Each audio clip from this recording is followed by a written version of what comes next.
Hi, Steve Stolberg here with pinup number 20, the second one of the January rewards in my Patreon subscription. In fact, this time it's no pinup at all. I just call it that because that's the title of the directory it's in. I'm doing a mashup of the Titanic and the Hindenburg disasters. Now that's a little strange, I admit.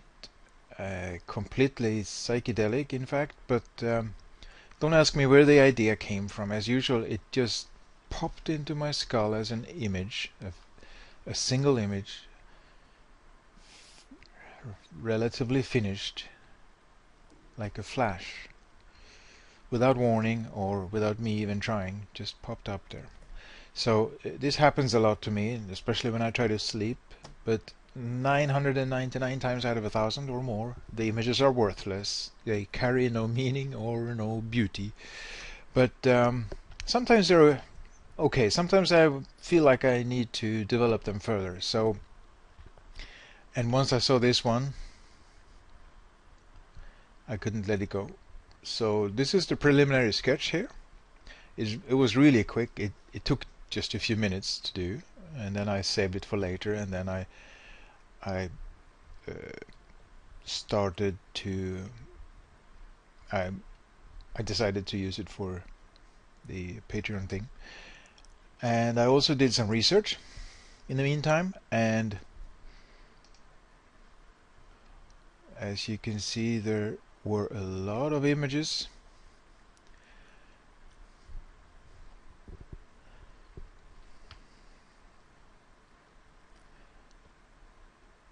And I think this goes on for a little too long. But that's what you need to do. You need to search a lot. Saving the images here in a proper place.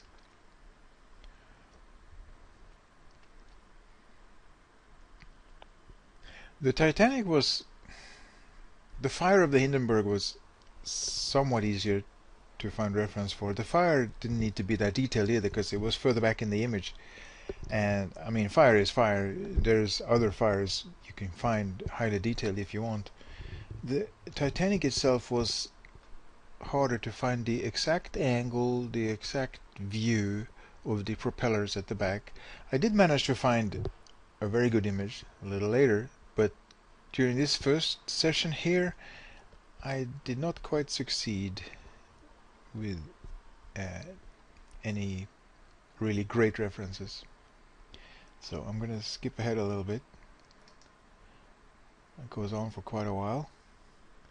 So I'm saving this one.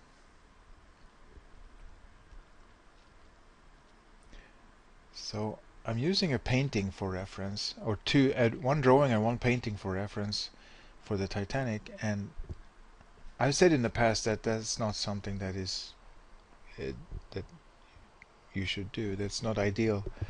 Photographs are what we want. But you see the photograph that I have here at the bottom, you can't see the propellers, you can't see the rudder, so that's why I had to go back later to this project and Google some more. But it'll do for now to start to clarify this sketch. You see, I've already started moving it down.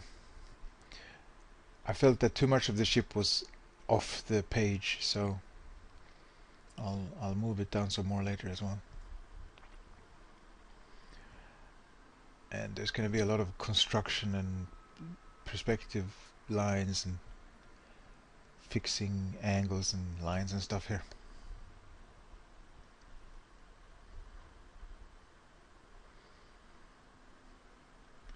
Recropping, reshaping the ship. Yeah, I really wanted to see more of the ship. I really wanted to see the name on the stern because otherwise the image may be a little confusing to some people.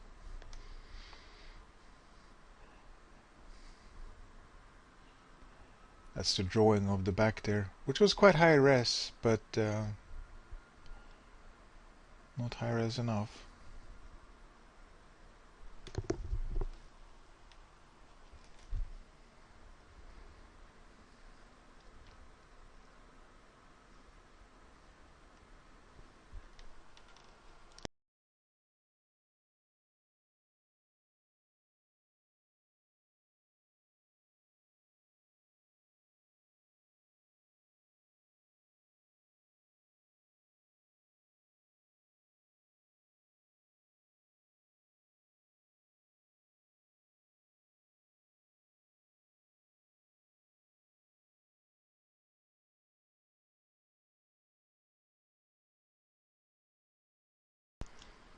I'm doing even more of that, pulling the ship down, getting a better look at the stern.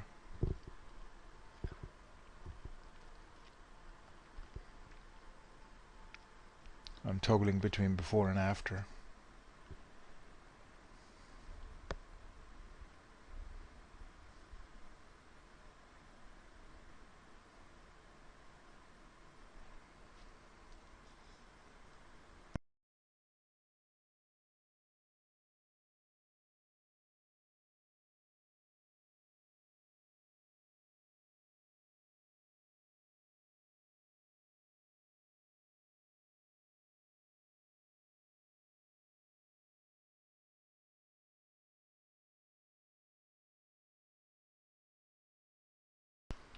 The reason I'm working in black and white is I have a really great trick to colorize this later, so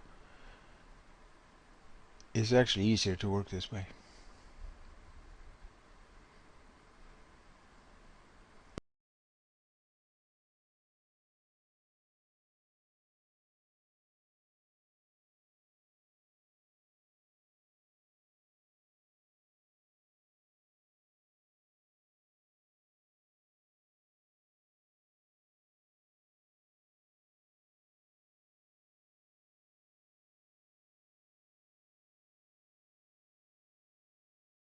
I made a little mistake there. If you noticed, the railing is one step up. Where I put the railing first, it's supposed to be portholes only.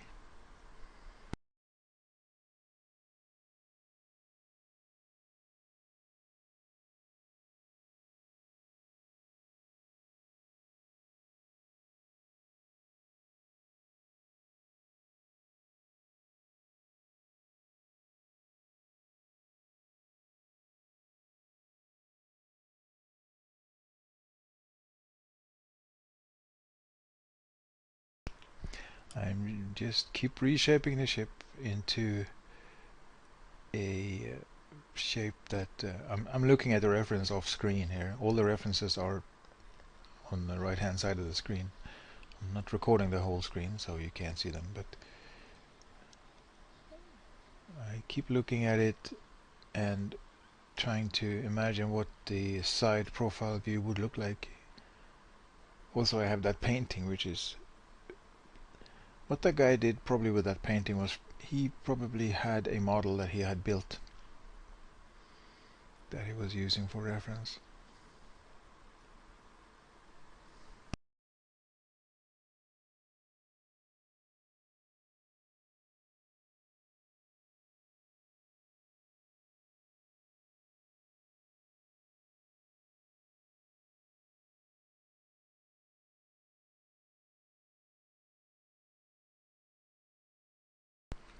Again, this is speeded up about 8 or 9 times. The whole thing is about half an hour long, so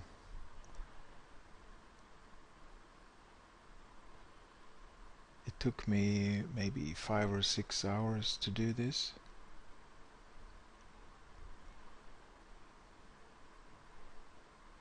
Or real time.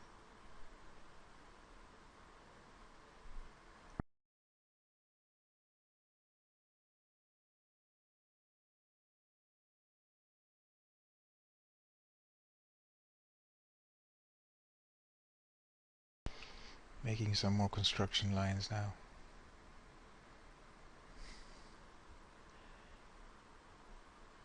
With an appropriate vanishing point.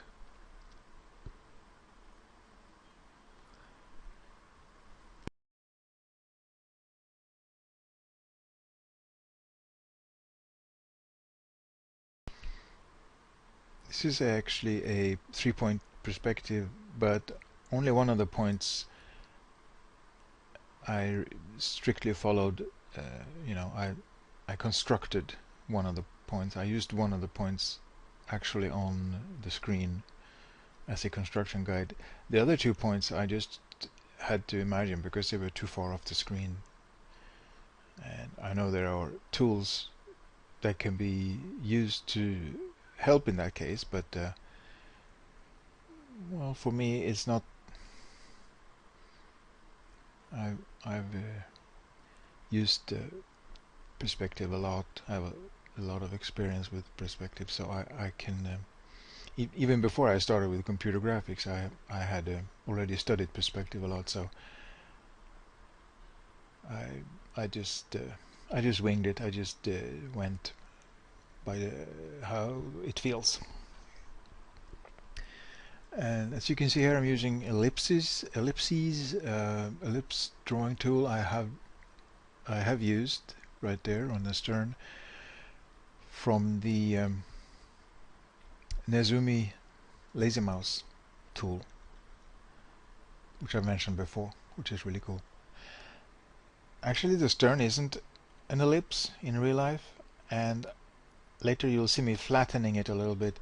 It, it's actually, it's hard to describe the shape. It's slightly flatter than an ellipse would be. You'll see what I mean later. So right now I'm making layers again, like I usually do in these pin-up videos. And you can see that this chimney is on a layer behind the ship, which is, very helpful in this case because I'm moving the chimney around. So yeah, that really helps a lot in this case to keep it clean and exact and following the construction lines. Each different gray tone is on a different layer. So the main hull, the black color of the main hull is one layer, and then you have two more layers below that. Drawing the railing now.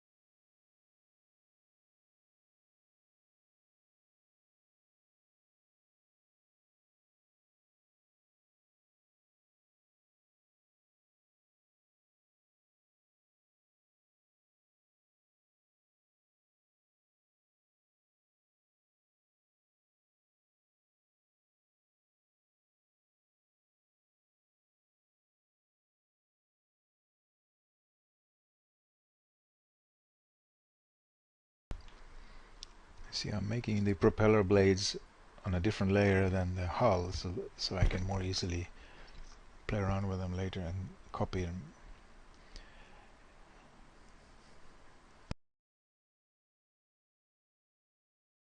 But that was actually a mistake, which I discovered later. As you'll see here, the left and right screws have 3 blades each, but the center screw actually had 4 blades, so they're different.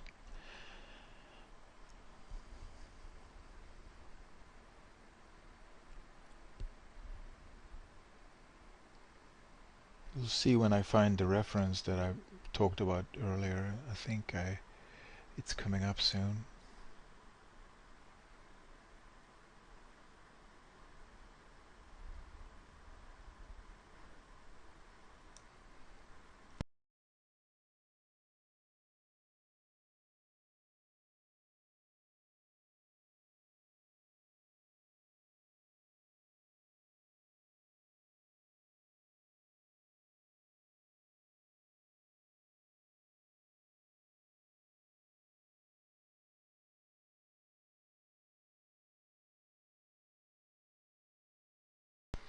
I actually think I painted the fire first before I found a new reference.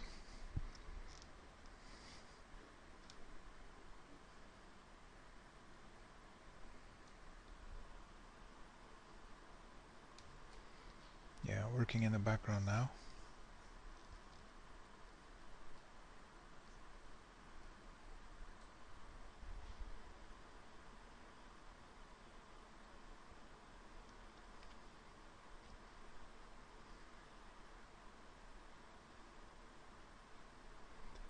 Just removing the original sketch and keeping the of the ship and keeping the original sketch of the fire part, which is it's a good beginning. It just needs more detailing. It doesn't need to be completely repainted from scratch. And in a moment I'm going to select just the fire part,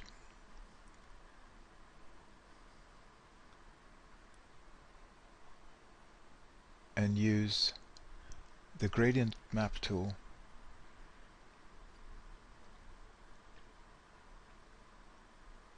which is actually, I think, the best way to do this. There I'm selecting it, and here's the gradient map tool, and you just edit the gradients until you get the result you want. In this case we need yellow, orange, and a kind of muted grayish blue or reddish brown for the smoke.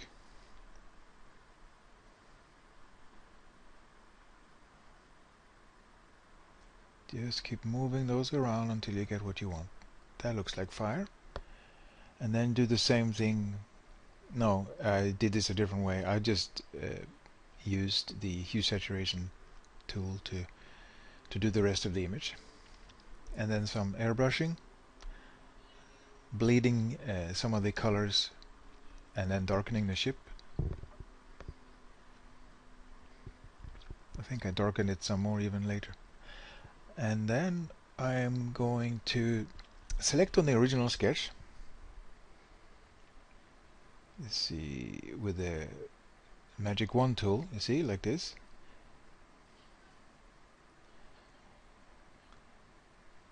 And then just delete that from the clean ship that I made. And there were some parts that didn't have fire behind them, so I had to go back in the background and fill in the fire. The best way to do that in this case was to just use the clone tool to clone fire, and then airbrushing in some color bleed, some glow. Some problem areas there, fixing those, doing the same thing on all the 2 or 3 different layers that are affected by this, the chimney layer also. And here's where I found that reference that I've been talking about. It's actually quite excellent reference. Highly detailed, more detailed than I needed. You could count the bolts, and one thing I noticed was that the screws were a little off position. That might be a bit too high there, but I also noticed this thing about the blades. The shape of the blades was wrong, different, and the number of blades as well. And there were details to add on the rudder, and it was just a glorious piece of reference.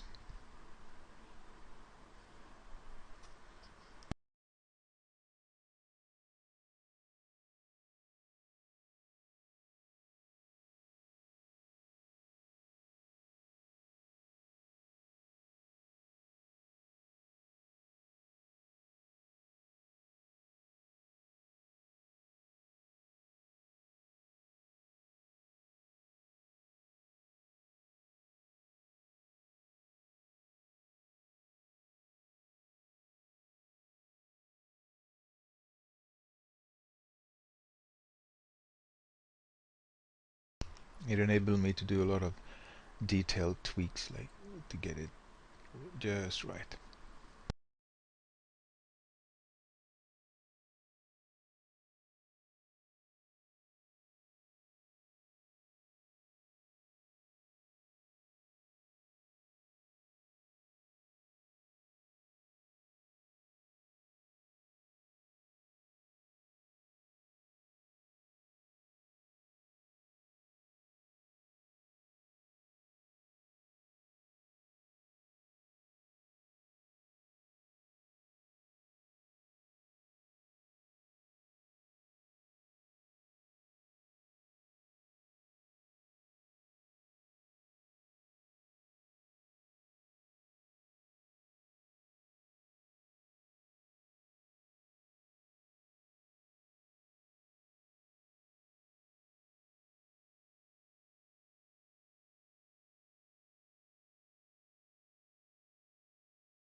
Now from here it's just a matter of actually going in there and just placing all those details, painting all those details.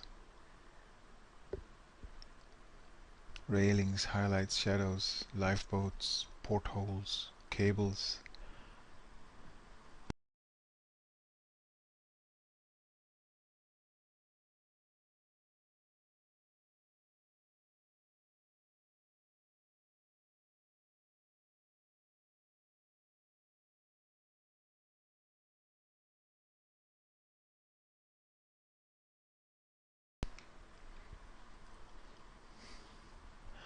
I'm making some of the smoke come out of the chimneys, and also right there is some steam coming out of the whistle or the foghorn or whatever you call that thing that goes blurr, the steam from the boiler.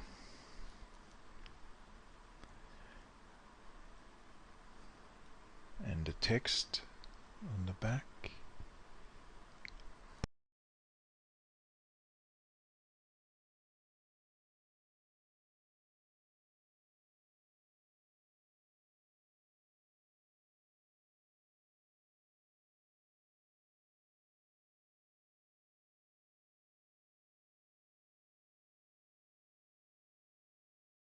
You can see what I mean there. There's a straight edge. That back part is not elliptical at all.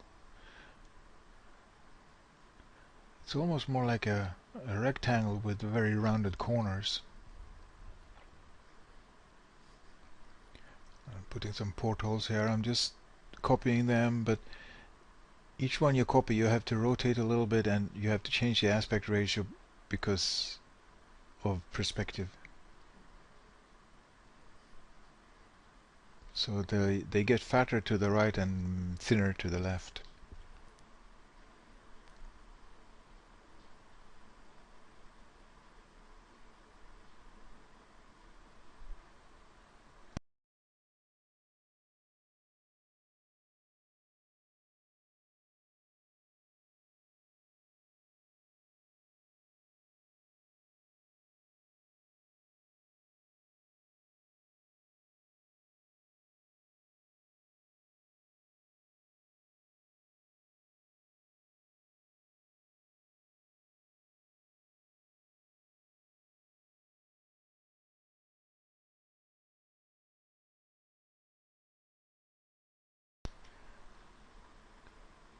But on the other side of the stern, they got smaller to the right and bigger to the left.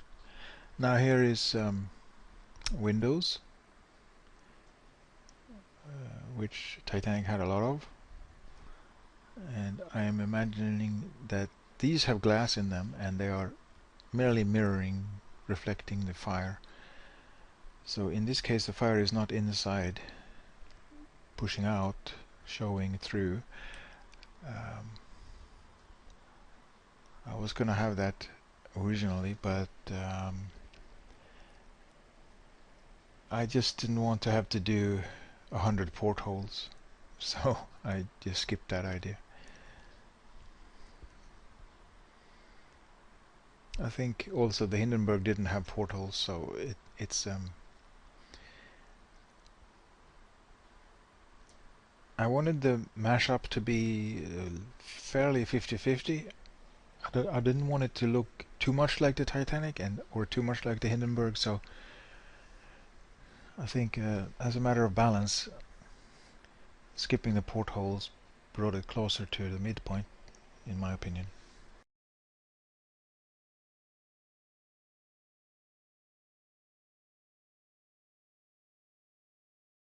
Here I'm just adding details to the parts where the fire is breaking through the hull.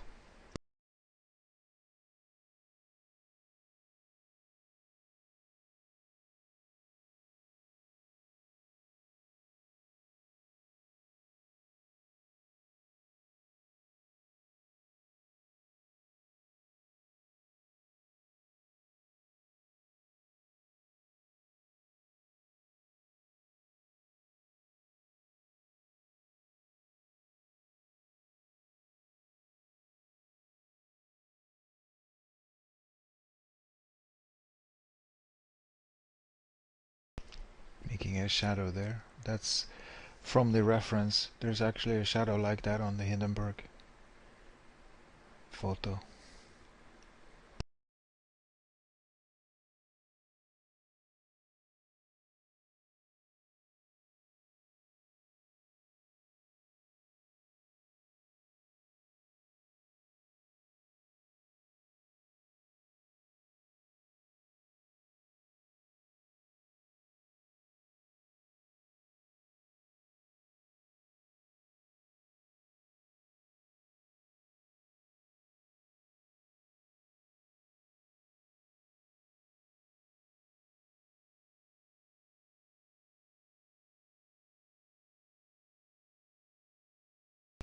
Doing panel lines here. I'm maybe simplifying them too much. You know, if I really wanted this to be an epic huge poster, I would have to go in and really, you know, spend some serious time on these. You know, all these have rivets too. You know, it's not something that I wanted to do this time around. But maybe, who knows, sometime in the future.